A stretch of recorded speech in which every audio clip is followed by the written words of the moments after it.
Gusto mo na bang matapos ang librong ito? Nasa description box ang link kung saan pwede makabili nito. At kung wala ka pa namang budget, i-follow mo lang ang channel na ito at ako nang bahala magbasa para sa'yo. Diary of a Pulubi, 22 Money Lessons on How to Avoid Going Broke. Chapter 2, Magarbong kasal now, pulubi later. Tan tan tanan, tan tan tanan. Hindi yan ang aking apelyido na inuulit-ulit. Ito ang madalas nating marinig kapag merong ikinakasal. Ito ang isa sa pinaka-inaabang okasyon ng dalawang taong nagmamahalan. Parating nasa isip, once in a lifetime lang ang kasal, titipirin mo pa.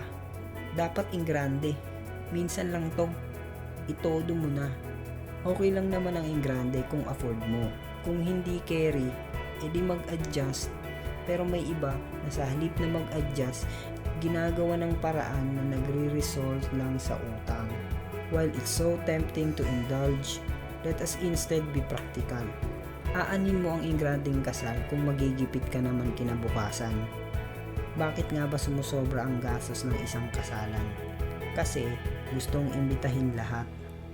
As much as we want to invite everyone, mula kababata, kamag-anak, kaklase, kaopisina, o kaibigan. Honestly speaking, the more guests we have, the more expensive our wedding will turn out. Nagmumultiply kasabay ng number of heads ang pagkain, souvenirs, invitation at iba pa.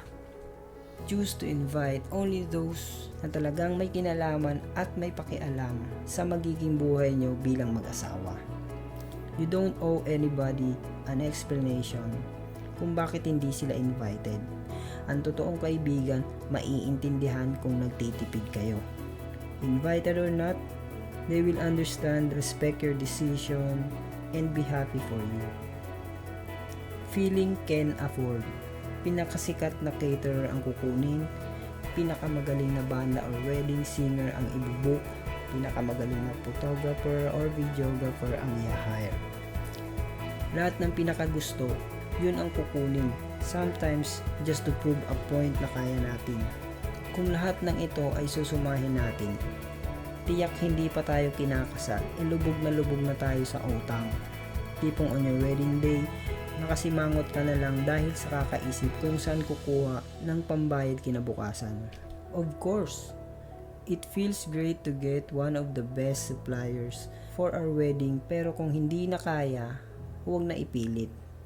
Maybe you can try going to new coordinators na nagsisimula pa lang who wouldn't charge you so much.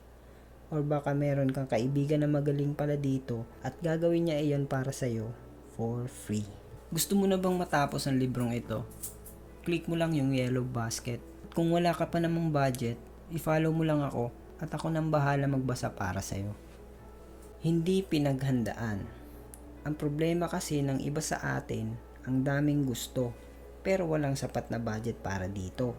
Ang dahilan, hindi pinaghandaan o pinag-ipunan. Dapat sa hotel ang reception para sosyal. Ay, gusto kong punuin ang simbahan ng pinakamahal na mga bulaklak. Ang wedding gown ko dapat gawa sa sikat na designer. Because of the pressure, ginagawa nating solusyon ang pangungutang o paggalaw ng lahat ng naipon para maisakatuparan lang ang gusto. Kung may naipon para dito, edi good for you. Pero kung wala masyado, stick to what you can only afford without sacrificing or jeopardizing your financial future. Unnecessary expenses. Maraming naglalabasan ngayon na kung ano-anong pakulo to make weddings one of a kind. While it's nice to try or to have them for your own wedding, ang bank account yung mag-asawa ang most likely na masisimot. Ang wedding is all about us, the person we love, and God who is the author of love and marriage. Oo, once in a lifetime event lang to. But it's not important to think about not only to survive the day after the wedding, but to thrive. Learn to prioritize the things that you will only need for the wedding at gamitin lang ang matitipid sa mga mahalagang bagay na dapat mong paglaanan after the event.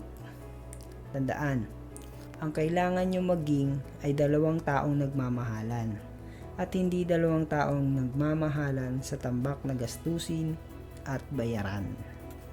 Think, reflect, apply. May plano ba kayong magpakasal anytime soon? O kinasal na kayo recently? Are you still on a budget o medyo alanganin na? Ano ang mga pwede nyong gawin para hindi kayo mabaon sa utang?